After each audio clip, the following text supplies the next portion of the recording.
Buenas tardes.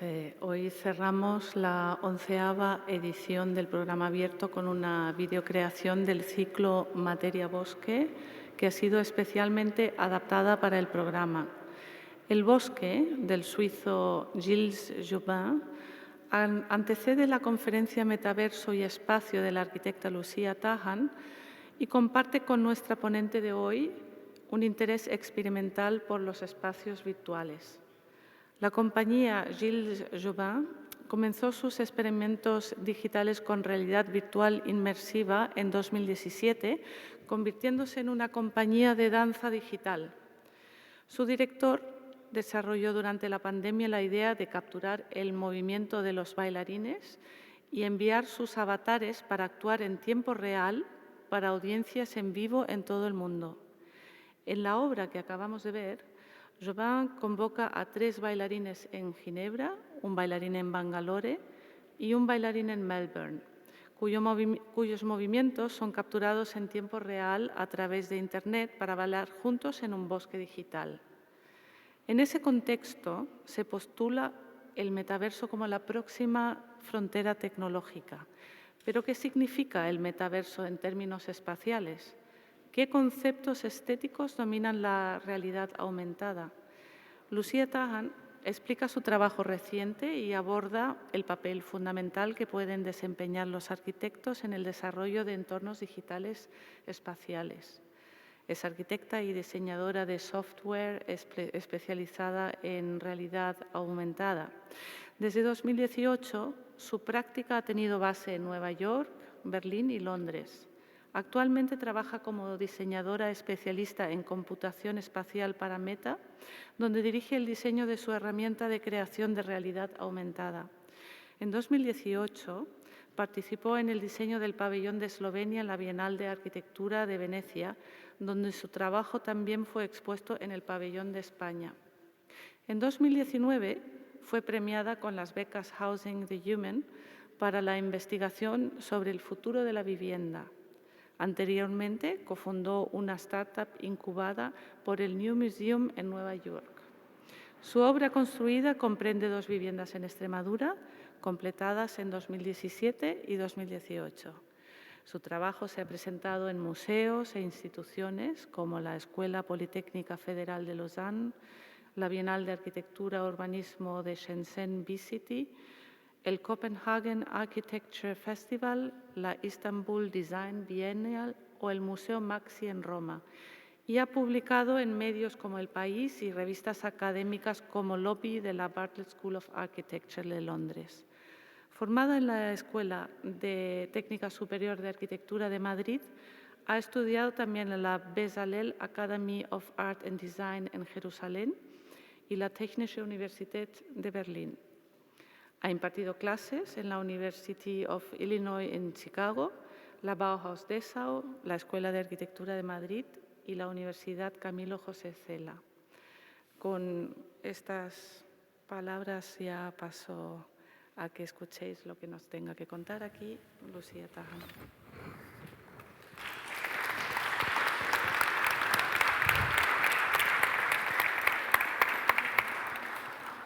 Gracias. Mi nombre es Lucía Tahan y esta tarde os voy a hablar del metaverso y su relación con el espacio.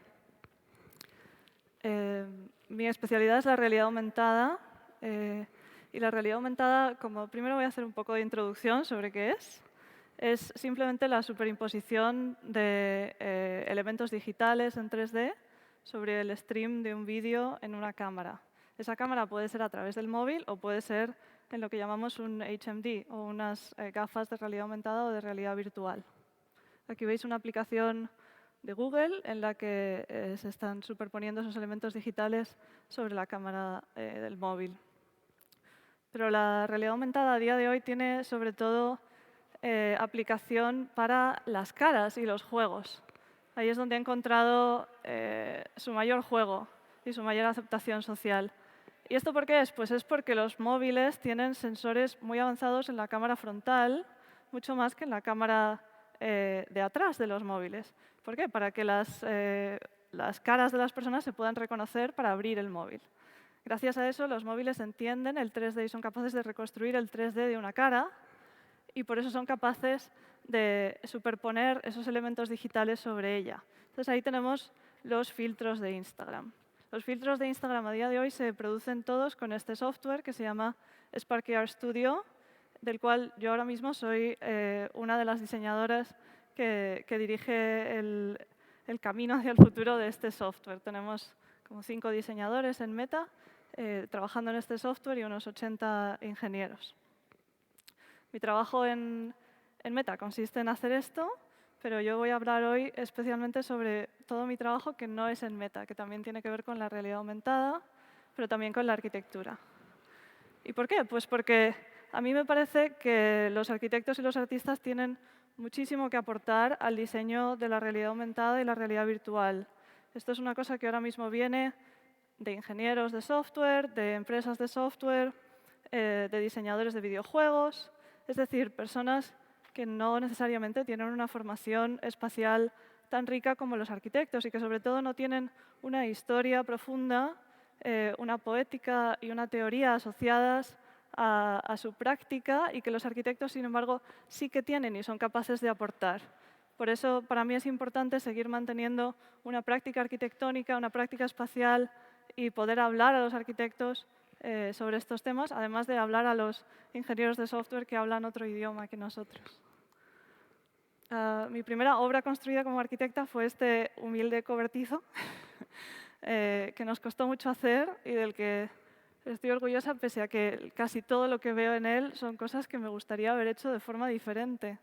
Pero me parece que es muy importante construir cualquier cosa. Creo que se aprende muchísimo construyendo, sobre todo a colaborar con el cliente, a colaborar con los constructores. Y esto es una cosa que también sucede en software y también sucede en todas las disciplinas de diseño. Uno siempre tiene un cliente al que respetar, unas formas de hacer que vienen dadas a través de los constructores del lugar y que uno no puede imponer solamente su gusto y solamente su visión sin ser capaz de hablar con esas otras personas y de negociar con ellas. Y a veces el resultado de esa negociación puede ser más o menos bello, más o menos como a uno le gustaría. En el caso de mi humilde cobertizo, pues es como el 40% de lo que queríamos y el 60% otras cosas, ¿no? Pero también me dediqué a escribir teorías sobre cosas que empezaron a interesarme en aquel momento. Esto es de 2017.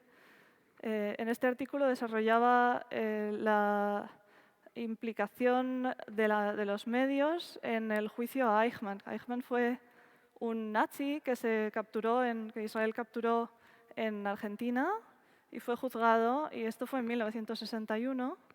Y el juicio, que se tuvo lugar en Jerusalén, fue retransmitido por la televisión. Y fue una de las primeras veces en la historia que se grabó un juicio o se grabó un evento especialmente para ser retransmitido. Entonces, seguramente conocéis posiblemente este juicio porque Hannah Arendt basó su teoría sobre la banalidad del mal en precisamente Eichmann y su juicio, porque ella estaba allí. Y la banalidad de Eichmann también se manifiesta en su presencia física, porque era un señor, como veis ahí, un poco pequeñito y un poco normalucho. Entonces, se construyó esta especie de cajita en la que se le puso a él no solamente con el objetivo de que no le pudiesen tirotear, sino también con el objetivo de expresar que esta era la persona importante a la que se estaba juzgando, que este era el sujeto, o más bien el objeto pasivo al que había que mirar a través de esa pantalla de televisión, al que había que distinguir, y esta caja le hacía visible a través de un medio pixelado, en blanco y negro, tal como era la televisión en el año 1961. Y esta es mi fascinación principal en la vida, como cómo la arquitectura se transforma para servir a la tecnología y servir a los medios de comunicación, que vais a ver que tiene mucho que ver con la realidad aumentada. Luego dediqué 5 años de mi vida a hacer este cómic que llamé Retorno a Sion, basado en mis investigaciones en la ciudad de Jerusalén y sobre todo en las fuerzas políticas y sociales y culturales, metafóricas, religiosas, etcétera, que configuran la forma urbana. Mi interés estaba en las formas de vivienda periféricas que se construyeron en los años 50 y la tesis constituía una especie de provocación a la creencia, por lo menos en aquel momento, de que el principal obstáculo para una solución de 2 estados en Jerusalén, en Israel y Palestina, era el hecho de que hay muchísimos colonos israelíes en los territorios de Cisjordania y que es imposible volverlos a traer a territorio israelí.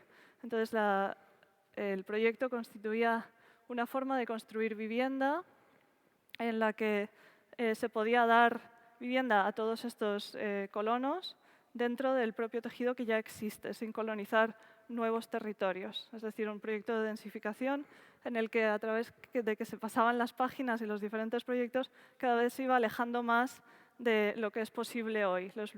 La primera parte estaba muy basada en las leyes que existen ahora, en encontrar la oportunidad, y más tarde se iba haciendo cada vez más abstracto. Algunas de las cosas que aparecían en este proyecto tenían que ver con la producción de arquitectura como soporte, es decir, como algo en lo que la forma final no era tan interesante para mí como la producción de una herramienta que la gente pudiese usar para transformarla en otra cosa. Esto también es lo que hago a día de hoy, produciendo la herramienta de producción de realidad aumentada. Para mí es interesante no producir solamente la forma final, sino producir la herramienta con la cual otras personas construyen otras formas finales. Aquí veis más paneles. En este panel se ve un antes y un después de una transformación de los bajos, de esas viviendas clásicas, viviendas mínimas de los años 50. Aquí veis unos análisis de formas arquitectónicas que existen en Jerusalén, formas informales. A la izquierda arriba veis una tipología especialmente fascinante para mí, que es el cementerio en altura. Esto es una torre en la que se entierra a gente en la tierra, es decir, los forjados son muy grandes y tienen simplemente tierra para enterrarse, porque el territorio, el terreno para construir en Jerusalén es muy escaso y muy deseable para estar enterrado. Hay cosas como recetas típicas de pescado aplicadas a un edificio para generar más infraestructura, más valor del que había al principio, cosas basadas en el Talmud, cosas basadas en la cultura y en cómo eso se puede convertir en una metáfora y, por tanto, en una herramienta. Aquí veis más estudios tipológicos de cómo una sola forma, un solo cubo pueden generar una gran cantidad de contenido y el plano final. Después de esto, produje una serie de instalaciones, la primera de las cuales fue este pabellón de la Bienal de Venecia, en el que mi interés empezó a ser la desmaterialización de las formas arquitectónicas, y en este proyecto rendíamos homenaje a un proyecto de Plečnik, que es un arquitecto esloveno, que hizo un proyecto nunca construido para el Parlamento de Eslovenia, que era un volumen seccionado por un cono. Entonces ese cono se veía también en este pabellón, que está desmaterializado a través de esas líneas de luz. Y la gente podía interactuar con estas columnas y interactuar con la zona del centro. Esa desmaterialización y esa relación entre los elementos tridimensionales y bidimensionales también se reflejó en esta exposición que hice en el Museo Maxi de Roma, donde tuvimos que meter esta maqueta que hice en un cubo de cristal porque la gente la quería tocar, no sabiendo muy bien cómo se sostenía. Este era el dibujo que lo acompañaba, era un homenaje al Estate Romana, a una serie de proyectos urbanos que revitalizaron la ciudad de Roma en los años 70. Y mi interés aquí fue producir una forma tridimensional con elementos bidimensionales, es decir, con papel y con unos alambres de bronce. Entonces era muy delicado, tuve todo tipo de problemas estructurales, se caían, no sé qué, el centro de gravedad tenía que estar calculado. Era un elemento muy frágil. De alguna manera no solamente estuvo en Roma, sino que además lo llevamos hasta Seúl y sobrevivió más o menos. En Seúl lo apodaron las patatas fritas, para mi desgracia. Pero después me trasladé a Nueva York y aquí veis uno de mis primeros proyectos en web, en el que esto era una startup que fundé, en la que, como podéis ver, los elementos dos-dimensionales se trasladan al espacio tridimensional y se convierten en elementos 3D. Esto era una herramienta para museos, para que los museos pudiesen subir sus colecciones de elementos 2D, como de cuadros, por ejemplo, y pudiesen simplemente en la web, tan fácil como arrastrar al modelo de su espacio, de su museo, y convertirlo en el diseño de una exposición. Esto estuvo incubado por New Inc., que es la incubadora para arquitectos y artistas tecnológicos del New Museum. Aunque esta startup nunca llegó a venderse o a conseguir financiación, nos entraron un poco de miedo. Esto es lo que inició mi carrera en tecnología. Pero antes de eso también construí un par de viviendas, aparte de aquel cobertizo. Esta vivienda que está en Extremadura, pues era una vivienda que nos encargaron con un poco de suerte y un poco de convicción.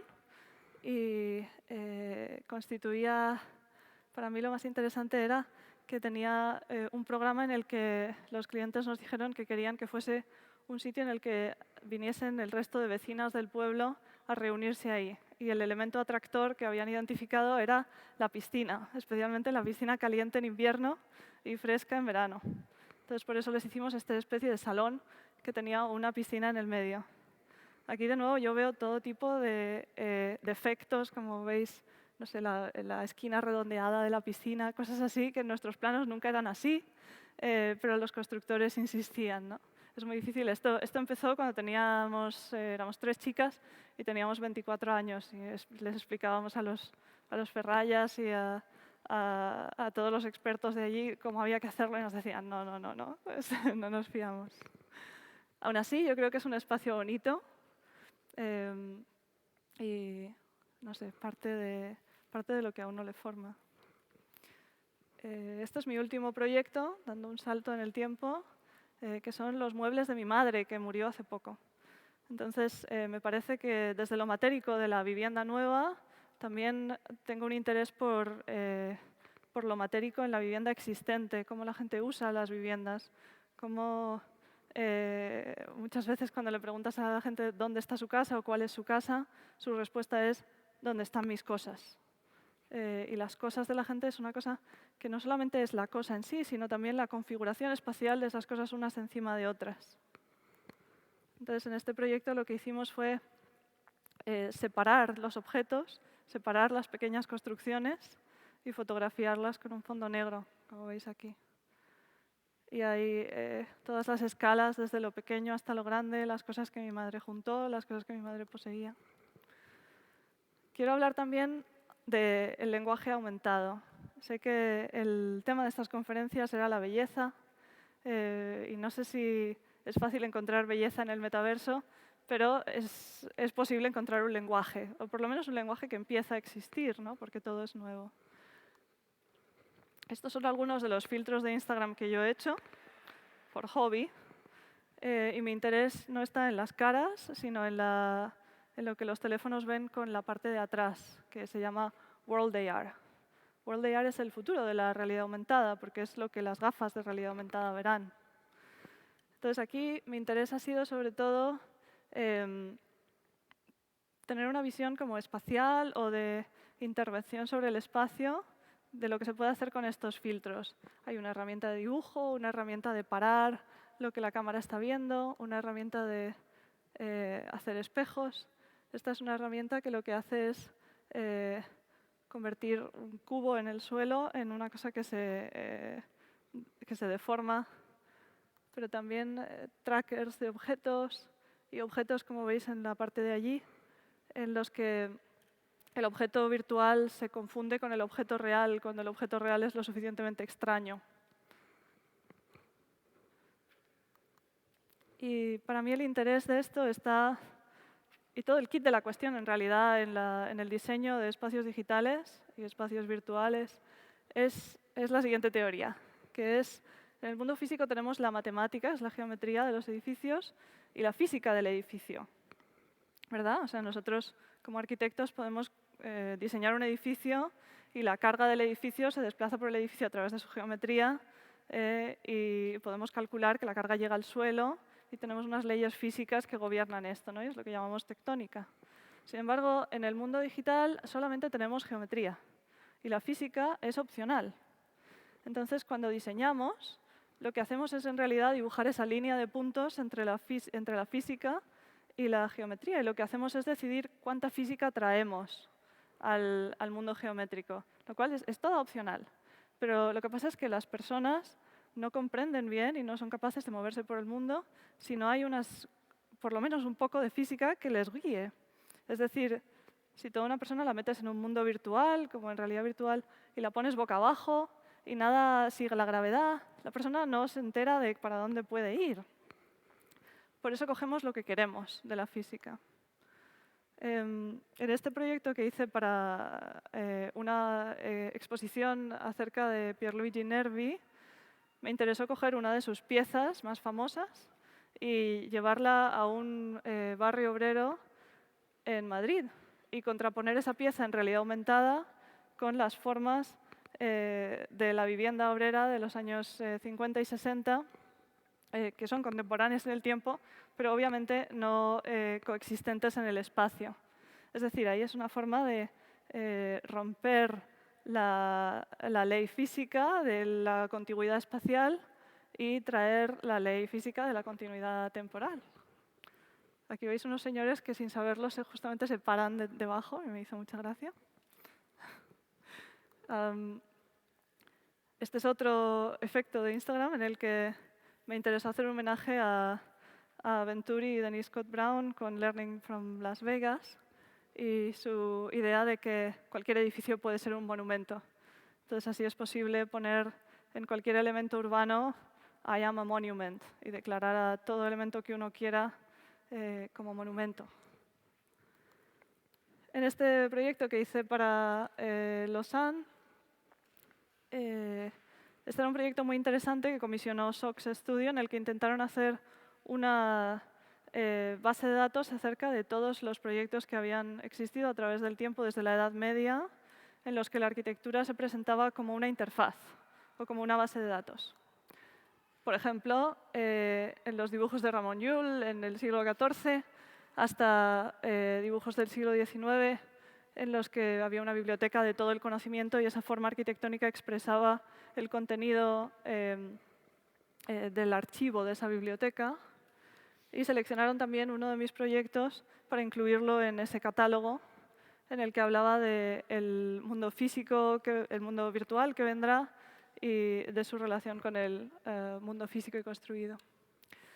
Y últimamente pienso que el surrealismo es la base estética de la realidad virtual contemporánea. Existen muchos paralelismos en el lenguaje visual de uno y otro. Es obvio para mí que el lenguaje visual de la realidad aumentada y la realidad virtual todavía está en evolución y todavía está cambiando. Y que no existe una teoría muy fuerte detrás de él, no existe una voluntad muy fuerte de que sea de una manera o sea de otra. No existe esa base teórica que existe en la forma arquitectónica, sino que es un poco la gente hace lo que mola o lo que se puede, ¿no?, con la tecnología que hay. Sin embargo, hay un componente estético que yo encuentro con muchos paralelismos con el surrealismo. Entonces, aquí voy a dar un par de ejemplos. Tenemos este ejemplo en el que hay un filtro con varias caras para hablar y jugar a un juego entre sí. Tenemos este otro ejemplo de la idea del portal o la idea de la puerta a otra dimensión, con un cuadro de René Magritte y un proyecto reciente de Space Popular, a quien os recomiendo que miréis si estáis interesados en el mundo del metaverso y de la realidad aumentada, porque tienen unas teorías muy interesantes. Aquí tenéis también otro ejemplo en el que un cuerpo extraño se superpone a un paisaje, un paisaje más o menos considerado banal. O el filtro de cara, aquí veis un filtro muy viral en el que la gente tiene cara de gato y los gatos se asustan porque piensan que es su gato de verdad, junto con un cuadro de Wilhelm Freddy de los años 40, en los que un perro tiene una especie de cara de demonio. Y existe ahora mismo una nueva generación de pintores que Gagosian ha llamado Haunted Realism, en los que su interés yo creo que viene no solamente de beber del surrealismo de los años 40, sino de también responder a la realidad aumentada y la realidad virtual y todo su lenguaje visual que existe ahora. Se llama Haunted Realism porque lo que hace es presentar el futuro como un lugar amenazador y más o menos absurdo y carente de reglas. Aquí veis un par de ejemplos que creo que se manifiestan también muy bien en el lenguaje de la realidad aumentada, la realidad virtual. Esto también tiene que ver con cuando la realidad aumentada o la realidad virtual tiene efectos en el mundo físico, que es uno de mis intereses principales. Entonces, aquí veis, esto a veces la gente le confunde. Lo de la izquierda es un filtro, es realidad aumentada. Y lo de la derecha es de verdad, está hecho con plástico. Y hay cada vez más ejemplos de cómo la moda intenta, especialmente las firmas de moda, intentan imitar el lenguaje visual de las cosas que se consideran metaverso. Aquí veis dos firmas de moda en las que intentan tener ya una presencia en el comercio virtual a través de los NFTs y de los vestidos para avatares, como Ouroboros en la izquierda. Pero también Balenciaga hizo una campaña con un videojuego que se llama Fortnite, en el que hicieron una serie de ropa para avatares.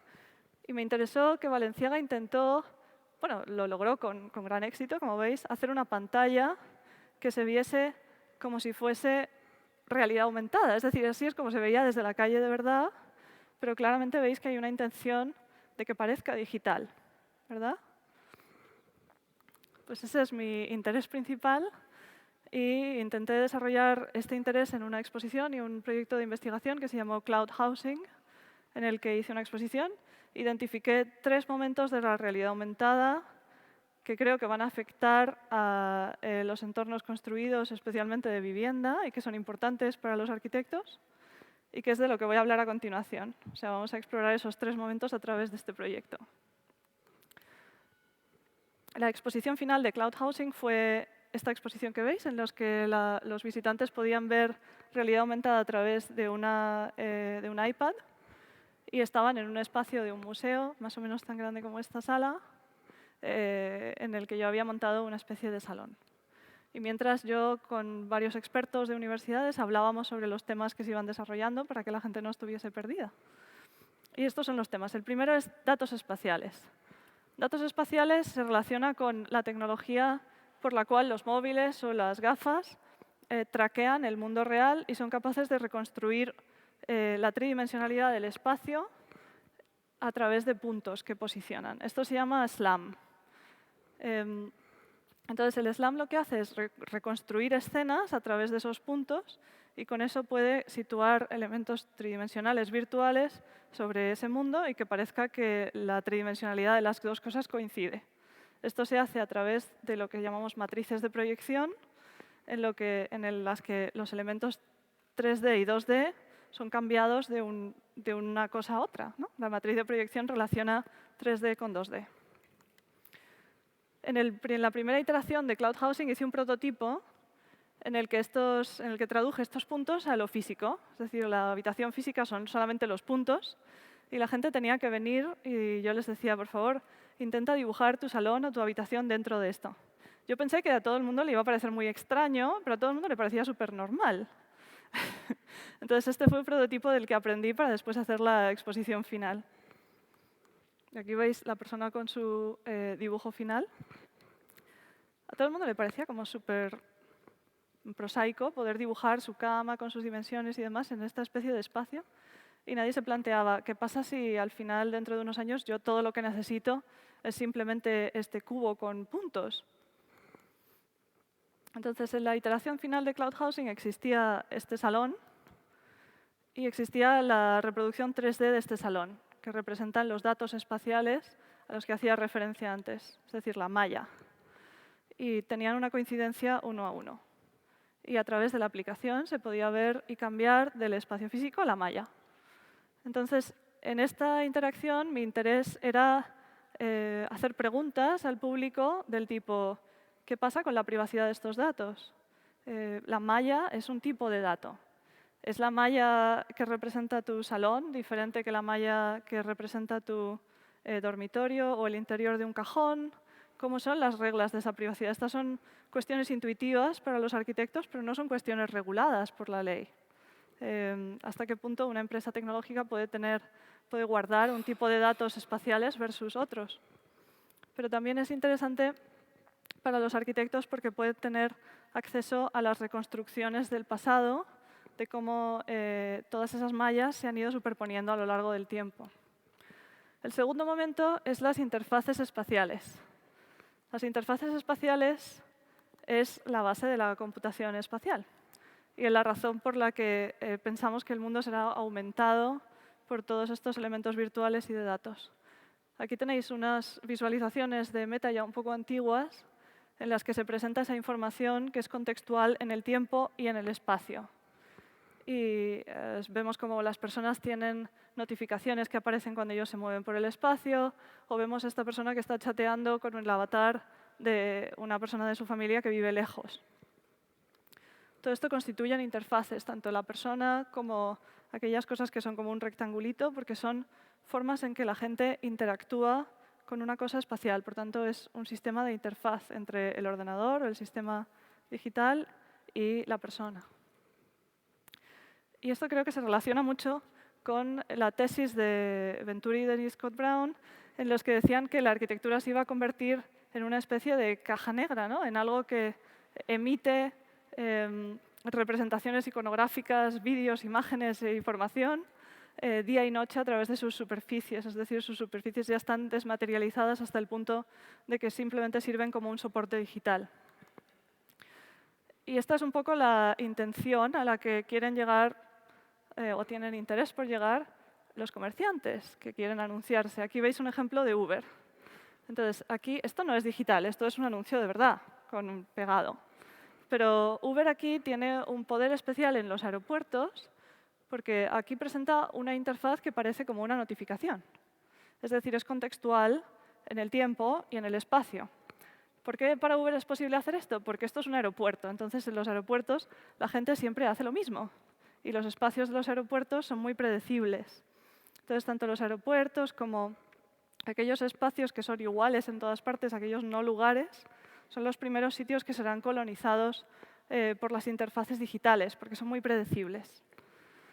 A Uber y a muchas otras compañías les gustaría no poder hacer esto solo en la cola del aeropuerto, sino en la vida real, en todos los días, cuando estamos en la privacidad de nuestra casa. Aquí en Cloud Housing veis que cada uno de los muebles tiene una interfaz en la que ha guardado datos de cuánto tiempo ha estado uno sentado en esa silla, si existen nuevas versiones de esa silla y te quieren vender una silla nueva.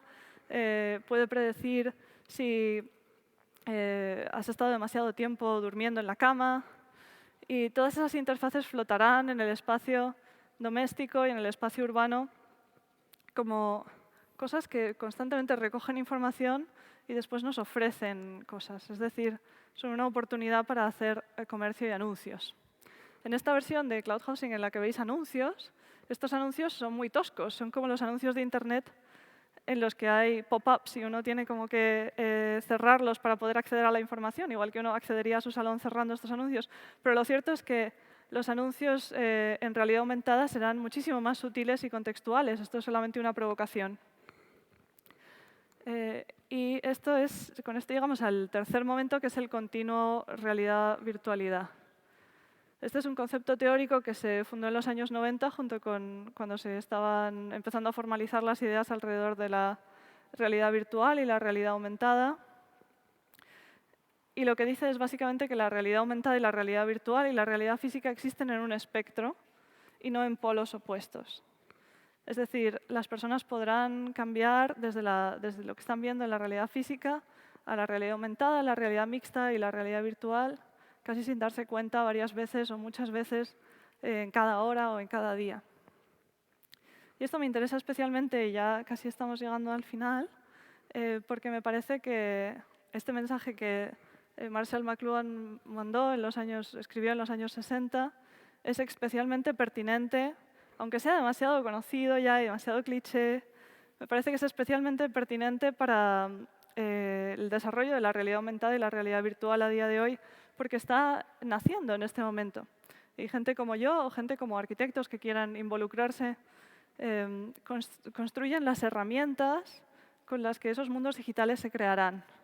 Y en la construcción de esas herramientas se embeben unas ciertas intenciones que después llegan a la sociedad y la sociedad las transforma y eso transforma a la sociedad.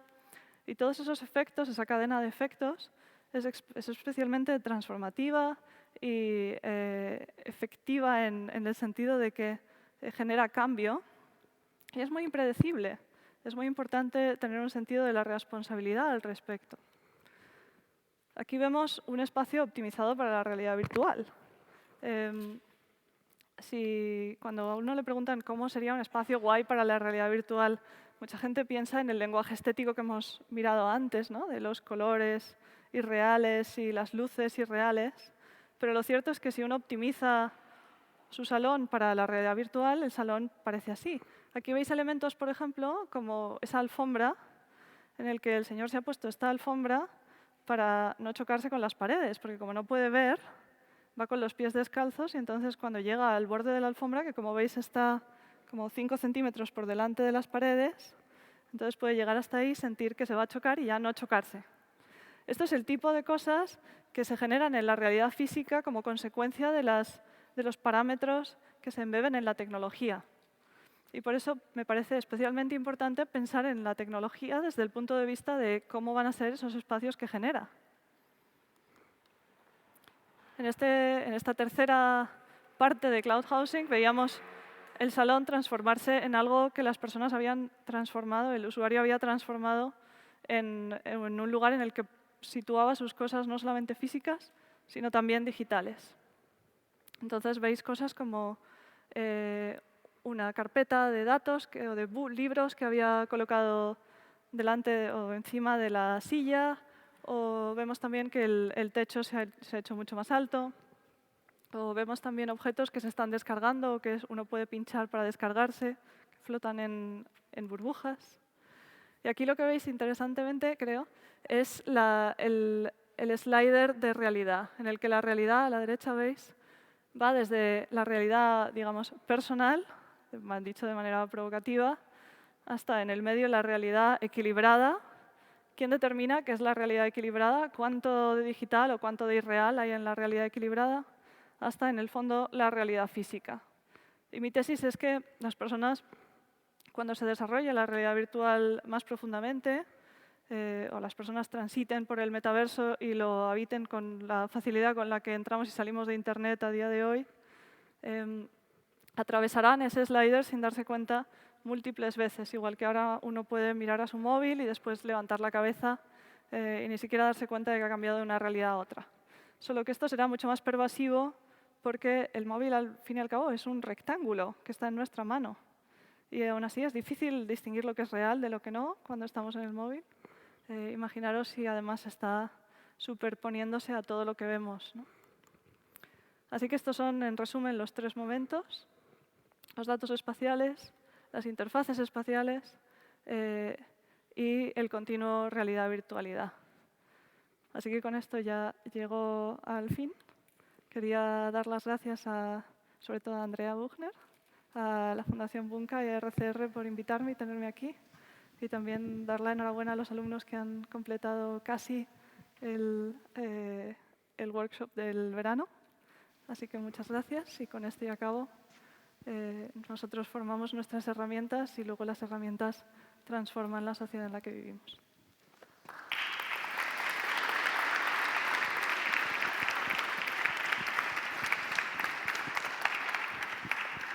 Gracias, Lucía, por esta introducción en este mundo. Sí. Estoy segura que querréis preguntar cosas ahora que hemos visto, porque creo que ahora acabamos de meter la cabeza y apenas todavía sabemos qué hacer con ello, ¿no? Sí. ¿Alguien de vosotros os gustaría preguntar algo? Yo os animo a que preguntéis cosas. A mí me gustan las preguntas. Sí.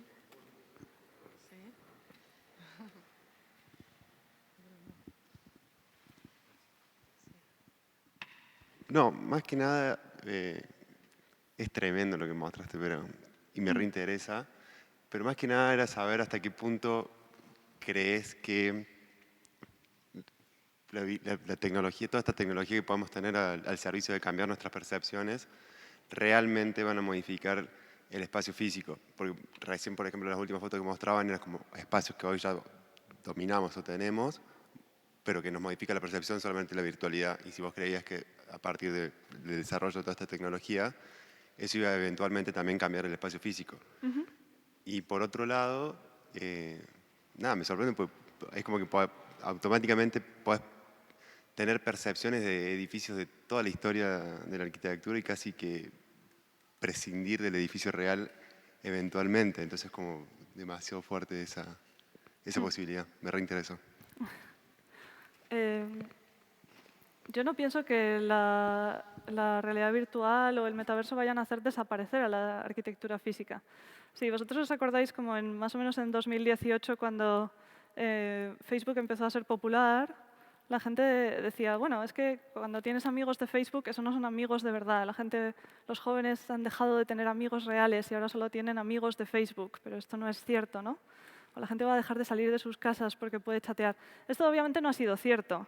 Lo cierto es que el concepto de amigos en Facebook era una metáfora, porque ahora los amigos se han convertido en followers y creo que el concepto de seguidores o de followers tiene un valor propio en la sociedad que en 2008 como que no existía, no se podía explicar a la gente si no era a través de una metáfora.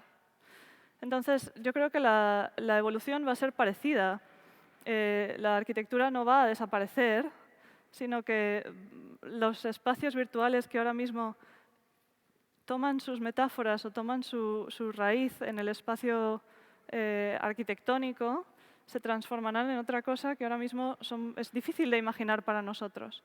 Por eso hablaba de la relación entre la física y la geometría, porque a medida que la gente vaya acostumbrándose a interactuar con esos espacios digitales y necesite la metáfora cada vez menos, pues esos espacios digitales se parecerán cada vez menos al mundo físico, evolucionarán en su propia cosa y después el mundo físico también intentará copiarlos o intentará adaptarse para poderlos atraer o para poderlos soportar. La evolución de eso ahora mismo no está clara, pero me parece que es una evolución que va a existir. Entonces no es una cosa de desaparición, sino es una cuestión de influencia mutua. Y para mí lo importante es la influencia responsable, es decir, no no coger esas metáforas de una forma irreflexiva y sin saber muy bien a qué llegan, y sobre todo no pensando que el mundo físico o la arquitectura son permanentes en el tiempo, en el sentido de que la ciudad no va a ser transformada aunque uno traiga herramientas digitales sobre ella, sino que sí, se transforma, por supuesto que se transforma, pero no hace que desaparezca, sino que hace que cambie. Más preguntas, por favor.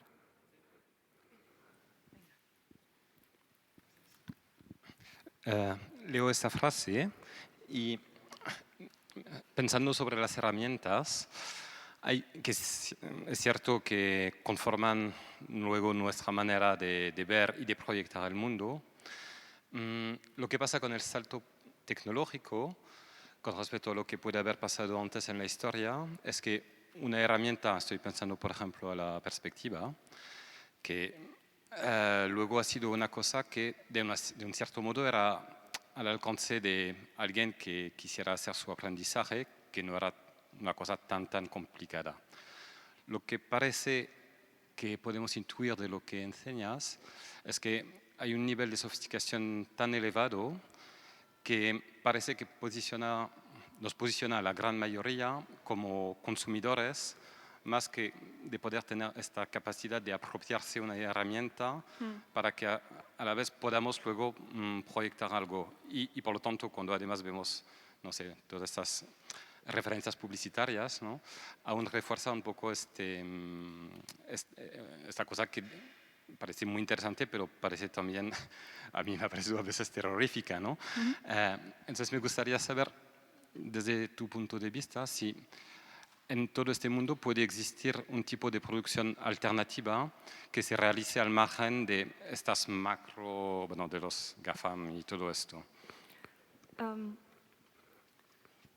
Yo pienso que la tecnología, por suerte o por desgracia, más bien por desgracia, sitúa a las personas en dos grupos, los creadores de herramientas y los creadores de contenido. Por ejemplo, en las redes sociales las personas pueden producir contenido con unas herramientas y las empresas tecnológicas, especialmente las empresas tecnológicas grandes, lo que hacen es ordenar y distribuir el contenido y facilitar su producción a través de herramientas. Entonces, mi interés es que muchas personas se vean a sí mismas no solamente como productores de contenido o que se pregunten a sí mismas cómo puedo producir mejor contenido, sino también cómo puedo influenciar las herramientas o cómo puedo producir herramientas.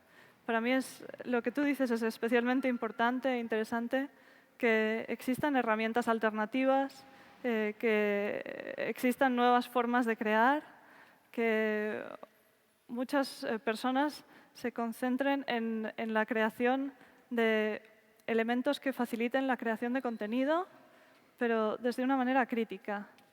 Y esto es difícil porque el contenido genera riqueza a día de hoy, pero las herramientas aún más. Entonces, creo que hay que tener una pata dentro de esta dicotomía contenido-herramienta y una pata fuera. Lo que creo que no es cierto es que este mundo esté tan desarrollado que ya sea inevitable o incambiable. No es cierto, está en sus completos inicios. Y las personas que estamos participando en su creación y en la creación de estas herramientas,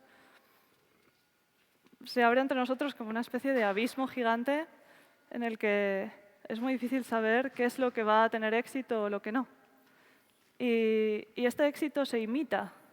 Es decir, es posible que aparezca un foco aquí o un foco allá y que más o menos por casualidad esa sea la mecha que prende. Y creo que en esa mecha que prende me gustaría que existiese intencionalidad y que viniese de personas como arquitectos. Me parecería que ese sería un desarrollo más positivo para el mundo y para la sociedad.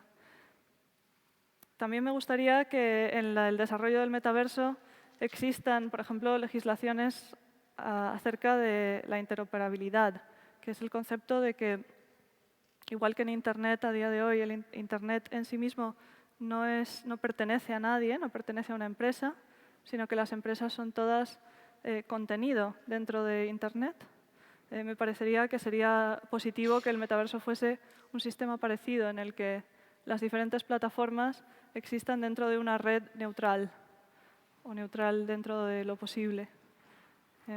Entonces creo que tiene que haber esfuerzos desde la sociedad, desde la legislación, la estandarización y el diseño de herramientas que ojalá no vengan solo de las empresas tecnológicas, pero de verdad es todavía maleable, todavía es blandito, se puede cambiar.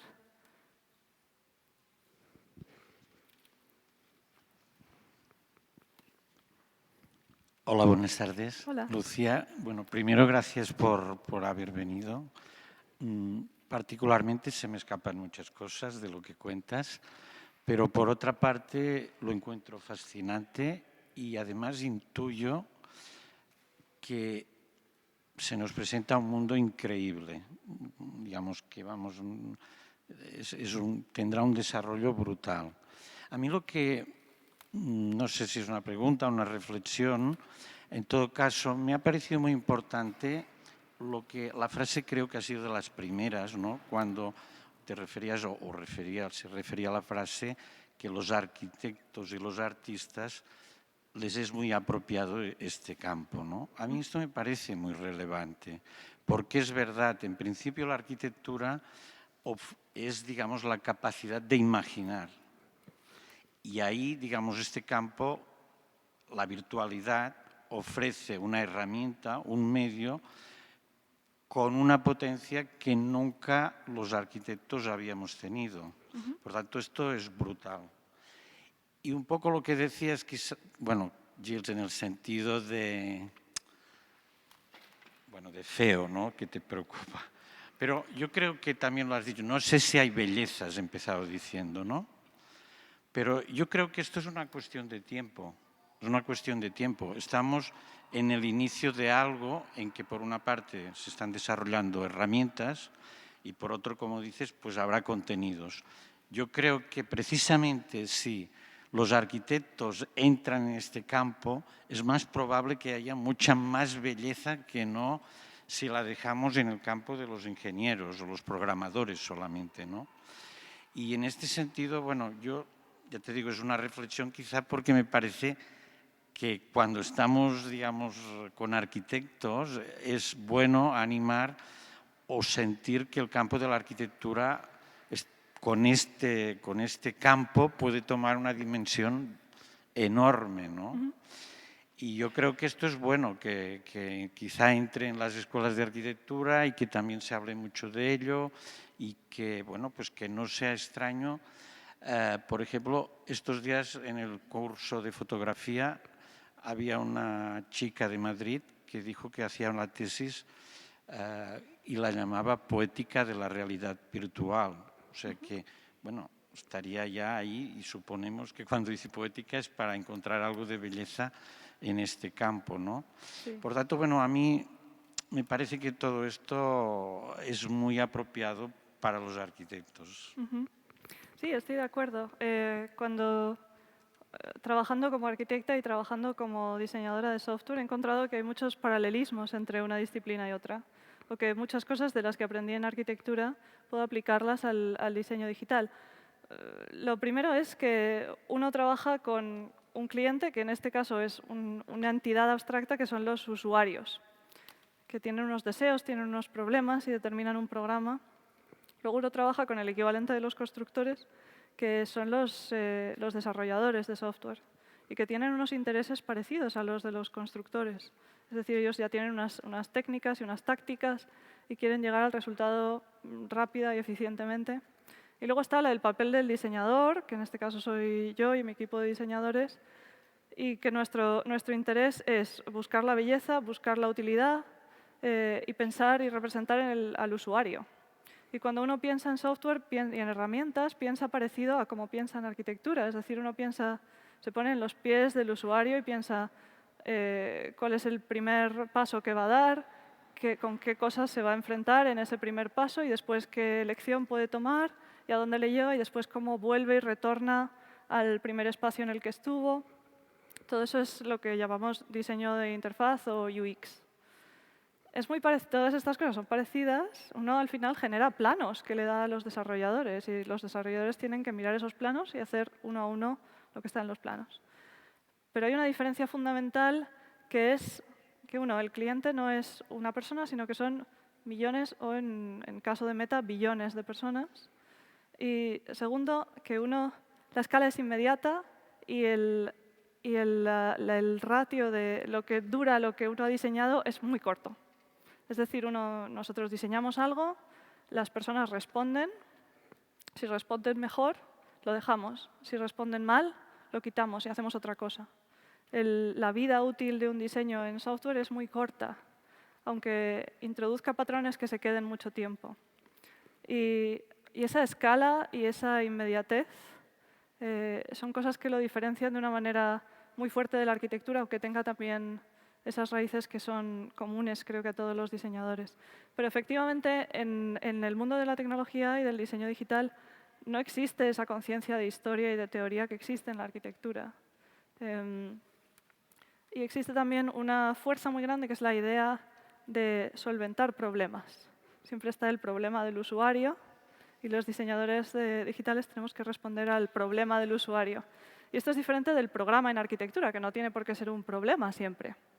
Y a veces, en esa obsesión por resolver el problema, uno olvida, o a gran escala todo el mundo tecnológico olvida, que el mundo no es un sitio estático en el que hay un problema, uno resuelve el problema y entonces llega a una situación mejor y yendo así uno a uno se arregla el mundo, sino que uno genera esas herramientas con las que se cambian las cosas, ¿no? Es un paradigma diferente. Por eso pienso que es muy importante que esos arquitectos entren y esos artistas entren, no solamente como creadores de contenido, sino como creadores de herramienta. Y también me hablabas de esas tesis. Me gustaría que esas tesis también pudiesen llegar a oídos de la sociedad y, por tanto, también de la gente que trabaja en tecnología, que no siempre tiene las herramientas intelectuales o académicas para acceder a una tesis de arquitectura, sino que muchas veces simplemente se nutren de lo que flota en la sociedad, ¿no? Entonces, la labor de comunicación en la arquitectura también es favorable a su influencia en la tecnología.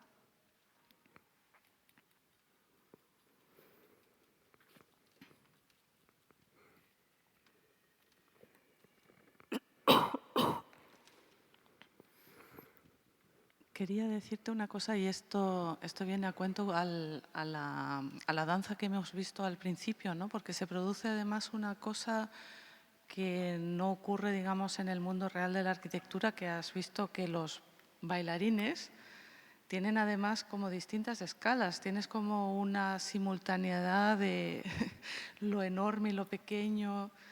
Es decir, está como muy cerca de todo ese mundo surrealista, ¿no? Nos lleva como a otro tipo de percepciones. No sé si podrías hablar un poco cómo se maneja esto que no estamos acostumbrados a manejar. Sí, esos son los momentos de ruptura de nuestras concepciones del mundo físico. Cognitivamente nosotros entendemos que la escala tiene que ver con la distancia, lo que vemos en 2 dimensiones con nuestro cerebro, como más cerca es más grande y lo que está más lejos es más pequeño. Y esto es la opción física en la que en esta performance el autor de la performance decide romper esa ley física, ¿no? El resto se mantiene, todo lo demás sigue más o menos las leyes físicas, excepto eso. Y yo creo que en el futuro veremos cada vez más rupturas de esto. En los principios del diseño de interfaz para móviles y para ordenadores existía un concepto que se llamaba esqueumorfismo, que consiste en traducir objetos reales a la interfaz. Es decir, por ejemplo, el primer calendario de Mac, ¿no? La aplicación de calendario, parecía que tenía como una cosa de cuero por arriba y que tenía líneas, era igual que un calendario físico. Y ahora el calendario ya no tiene nada que ver con un calendario físico, ¿verdad? Pero al principio era importante para que la gente entendiera lo que significaba y cómo se usaba, que se pareciese a algo que ya conocían, a algo físico. Esto era el concepto del esqueumorfismo. También lo veis todavía en cosas que ya son simplemente lo que llamamos legacy o antiguas, que ya no tienen sentido, pero se han convertido en algo nuevo, como por ejemplo el botón de guardar de las aplicaciones, que es un disco de 3,5, aunque los discos de 3,5 ya no existen. Es decir, esto es un esqueumorfismo que se ha convertido era una metáfora que se ha convertido en algo propio, en algo con significado propio. Y si, de hecho, a personas muy jóvenes, si le dais un disco de 3,5, pensará que es una especie de impresión 3D de un botón que ellos conocen como el botón de guardar y no algo que tenía una utilidad que en realidad era anterior. Pues esto es más o menos lo mismo. Cada vez veremos más y más rupturas con las leyes físicas en el mundo digital a medida que la gente se acostumbre a ellas y aprenda a leerlas con cada vez más fuerza y cada vez más independencia de las leyes físicas. La escala es una de ellas, por ejemplo, el posicionamiento relativo de los objetos, los sistemas de coordenadas, es decir, la idea de entrar de una habitación en otra y que el sistema de coordenadas sea el mismo. También hay, por ejemplo, hay videojuegos interesantes en los que tú pasas a otra habitación y el techo y el suelo están al revés. Y entonces ahora estás en el techo. Y otras cosas que tienen que ver, por ejemplo, con las luces, con cómo las luces se mueven en el espacio. No sé, hay multitud de formas de romper con la física y ahora las vemos normalmente en realidad aumentada y virtual de una en una. Y dentro de un tiempo las veremos de muchas en muchas y serán formas de espacio que ahora mismo no podemos imaginar.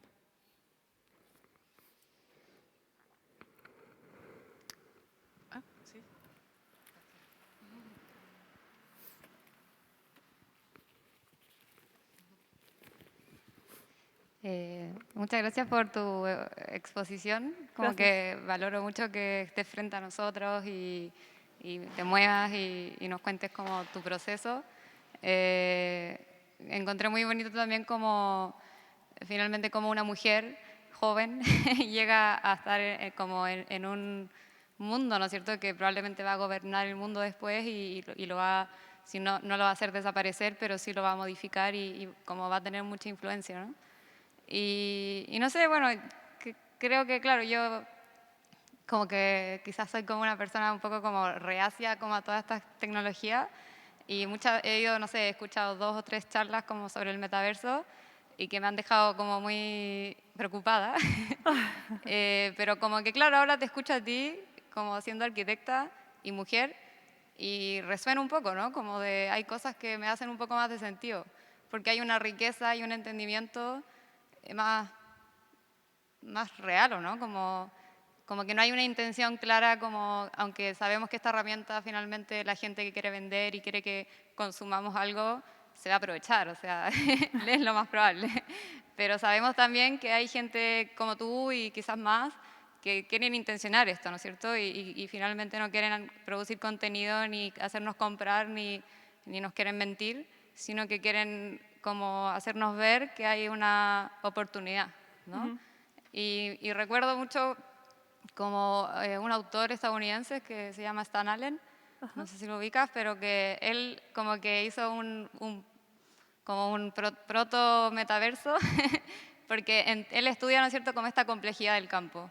Y como que él lee, ¿no es cierto?, que vivimos en una sociedad demasiado compleja y que es muy difícil de prever y de, en el fondo, hoy en día es prácticamente muy difícil, no sé si imposible, anteponerse a lo que va a suceder en el futuro, porque son demasiados factores y variables las que influyen. Y como arquitectos, lo que hacemos permanece, ¿no es cierto?, en ese futuro y tenemos que de alguna manera como anteponernos a esa realidad. Y él generaba como este estudio de campo en el cual usaba una herramienta digital y traducía, ¿no es cierto?, como todos los datos a geometría. Y como que me resonó mucho con esta como dualidad, ¿no?, como de geometría y física. Y que yo creo que ahí finalmente está como la riqueza de crear una herramienta y no un contenido, ¿no es cierto? Como entender cómo esta virtualidad puede geometrizar y transformarse en información y como que sea un aporte, ¿no? Porque a mí un poco lo que me preocupa siempre es como cómo esto finalmente es un aporte, ¿no? Cómo ayuda finalmente a proyectar mejor o a solucionar problemas reales y sociales, ambientales, no sé, y ahí yo creo que por ahí va, ¿no? Como que quizás en esa como definición de que hay personas que producen contenido y personas que producen herramientas, está esta gran diferencia también como de la calidad humana del que está detrás, ¿no? Y que quizás ahora que escucho como tu exposición, como que ya me siento un poco más cómoda, ¿no? al que como que no te vendan esto como, no sé, recuerdo una vez como llegó una persona hablando de un metaverso en una oficina de arquitectura para que simplemente lográsemos como vender un producto, entendiendo la arquitectura como un producto, que obviamente creo que nadie la entiende como un producto. Entonces, estoy de acuerdo. Sí, pues me alegro de, no sé, de que te haya dado alguna idea que te haya gustado. Sí, estoy de acuerdo. Yo creo que la arquitectura nunca debe verse a sí misma como contenido, debe verse como herramienta. Incluso en su formalización más formalista es una herramienta, porque es algo que existe y se puede vivir cuando la gente lo activa y la gente lo usa.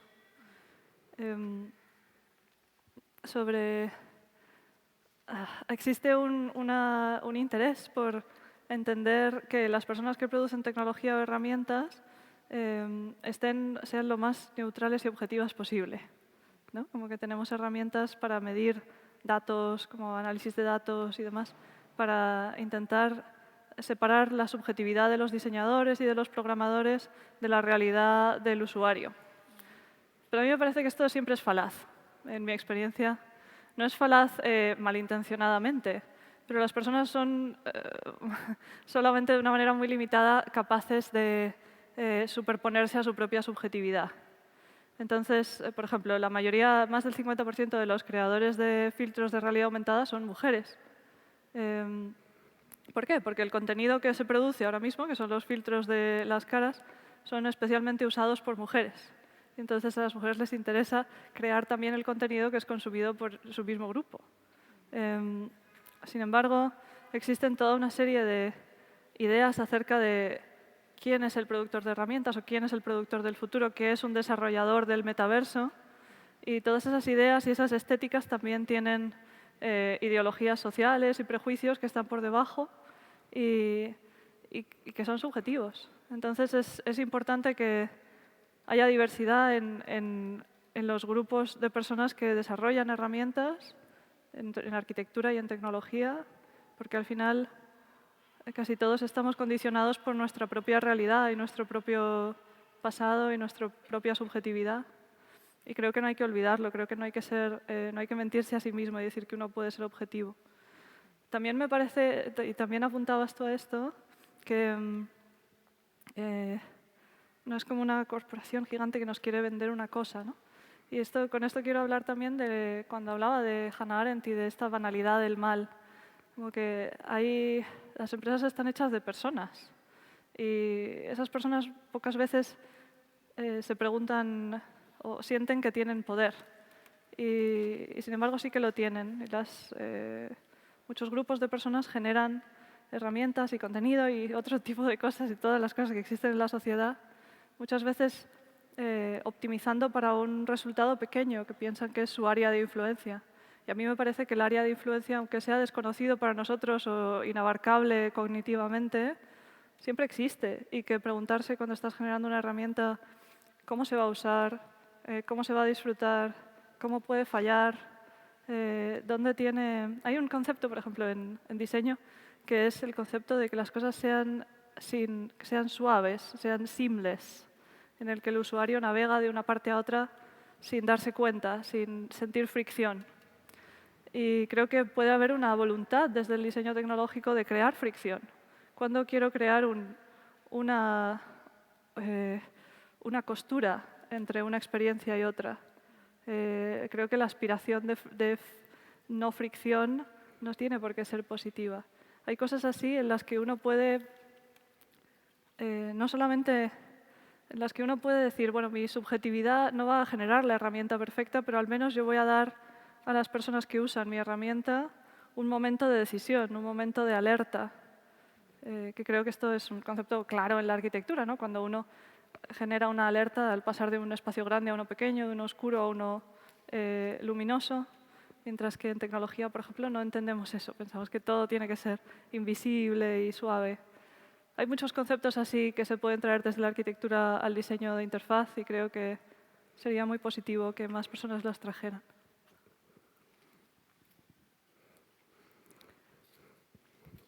Yo creo que ya, Andrea, ¿o hay más preguntas? Bueno, la última pregunta. Hacemos ¿Sí? la última pregunta y ya luego quizá podemos seguir hablando un poco a nivel fuera de aquí, ¿no? Si queréis.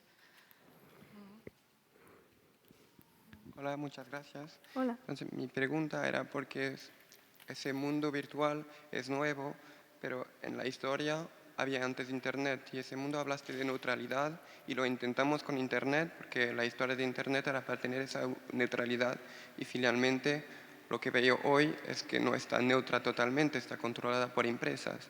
Y entonces mi pregunta es, ¿cómo piensas que puede desarrollar ese mundo nuevo pero que no hay los mismos problemas que tenemos hoy con Internet? Y si hoy nosotros como arquitectos queremos cambiar este mundo y participar, si vamos a crear contenido alternativo o no, para empresas o no, pero tenemos que respetar unas leyes. Y las leyes de quién tiene el poder en este mundo, que es diferente de la ciudad y de las reglas de una ciudad a donde hay una política y votamos para leyes. Aquí por lo general son empresas privadas. Entonces quería tener un comentario sobre eso.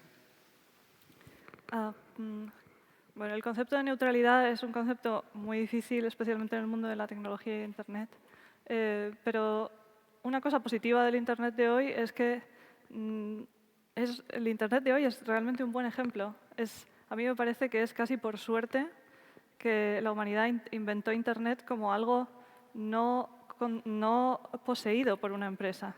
Es decir, uno no puede impedir que una persona ponga una página web en Internet si no está violando una ley. Es decir, los gobiernos pueden hacer eso, pero una empresa no puede hacer eso. Esto es un concepto muy importante y muy bueno del Internet de hoy. Cuando hablamos de metaverso, el metaverso ahora mismo no es una plataforma, es una aspiración de plataforma. Entonces puede ser que acabe existiendo la plataforma metaverso de Apple, la plataforma metaverso de Meta, etc. Y que uno, si quiere introducirse en ese mundo, también tenga que crear su propia plataforma. No es especialmente en el interés de ninguna de estas empresas que esa plataforma esté desregulada. De hecho, es mejor que esté regulada y es en su interés que tenga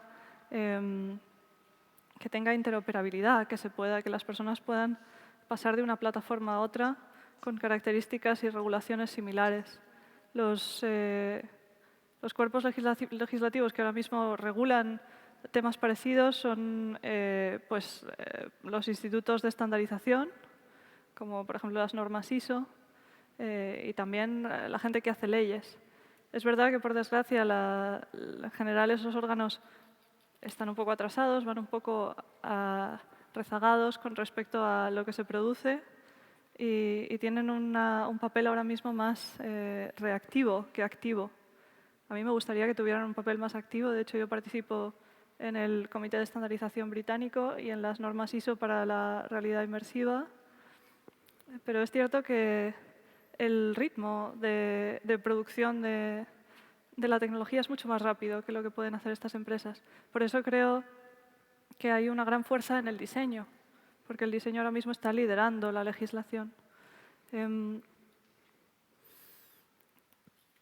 Creo que no se puede decir que la neutralidad sea algo a lo que aspirar, porque la neutralidad es un concepto muy... puede ser subjetivo, puede ser fragmentado. Creo que no puede haber una plataforma neutra, porque la plataforma también tiene unas reglas que determinan lo que se puede poner en ella y la forma en que tiene éxito.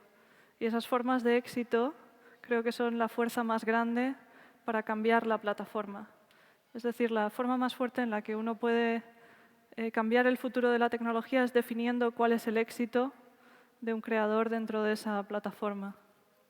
Entonces, yo instaría a que la fórmula de éxito sea una fórmula consensuada y que venga de la mente de muchas personas en la sociedad que no solo sean las empresas tecnológicas. Y creo que eso sería un acercamiento a un futuro positivo del diseño de plataformas más fuerte que intentar partir de una cierta neutralidad.